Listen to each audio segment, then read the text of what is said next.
ایشل کو جب سے پتا چلا ہے کہ شایان کی 3 گھنٹوں میں فلائٹ ہے تو وہ بہت پریشان ہے، کیونکہ وہ چاہتی ہے کہ شایان کے یہاں جانے سے پہلے وہ آئزہ کے خلاف جتنے ثبوت ہو سکیں اکٹھے کر لیں۔ شایان کے پاپا نے اس کے تمام اکاؤنٹس بند کروا دیے ہیں اور اسے کہا ہے کہ اگر وہ 3 گھنٹے کے اندر US چلا جائے گا تو اس کے تمام اکاؤنٹ واپس ریکور کر لیے جائیں گے، لیکن اگر وہ نہیں جاتا تو اسے ساری زندگی ایسے ہی گزارنا پڑے گی۔ شایان اب بہت پریشان ہے کیونکہ اسے واپس جانا پڑے گا۔ ایشل کے پاپا ایشل کو فون کر کے یہ خوشخبری سناتے ہیں اور کہتے ہیں کہ اب تم لوگوں کو مزید شایان سے ڈرنے کی کوئی ضرورت نہیں ہے،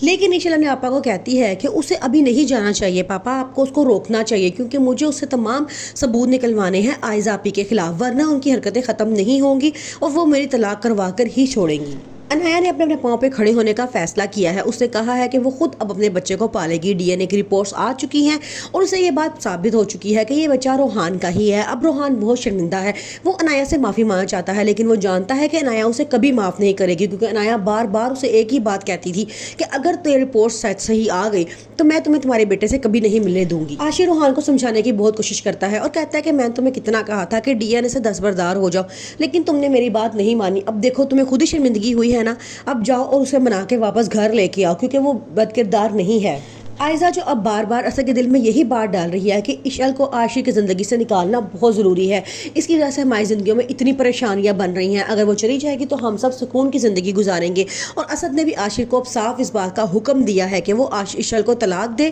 اور اس کسی اور لڑکی سے شادی کرے، کیونکہ عاشر اور ایشل اب پلان کر رہے ہیں کہ آئزہ کو اس گھر سے نکلوایا جائے۔ انہوں نے شایان کے ساتھ مل کے آئزہ کے خلاف تمام ثبوت اکٹھے کیے ہیں اور شایان سے کہا ہے کہ وہ آئزہ کے خلاف گواہی دے تاکہ اسد کے سامنے اس کا اصلی چہرہ آئے۔ شایان کو جب پتا چلتا ہے کہ ایشل اسے ملنے آ رہی ہے تو وہ بڑا خوشی میں آئزہ کو میسج کرتا ہے اور بتاتا ہے کہ ایشل مجھ سے ملنے آ رہی ہے۔ اب آئزہ فیصلہ کرتی ہے کیوں نہ اسد کو وہاں لے کے جایا جائے جہاں پہ یہ دونوں آپس میں ملیں گے اور سارے ثبوت دکھائے جائیں۔ آئزہ بڑا خوش ہوتی ہے، اسد کے ساتھ اس کو دکھاتی ہے کہ وہ دیکھو ایشل اور شایان آپس میں مل کے کس طرح بیٹھے باتیں کر رہے ہیں۔ اسد بڑا پریشان ہوتا ہے، اسے سمجھ نہیں آتا کہ اسے گھر میں اس وقت چل کیا رہا ہے۔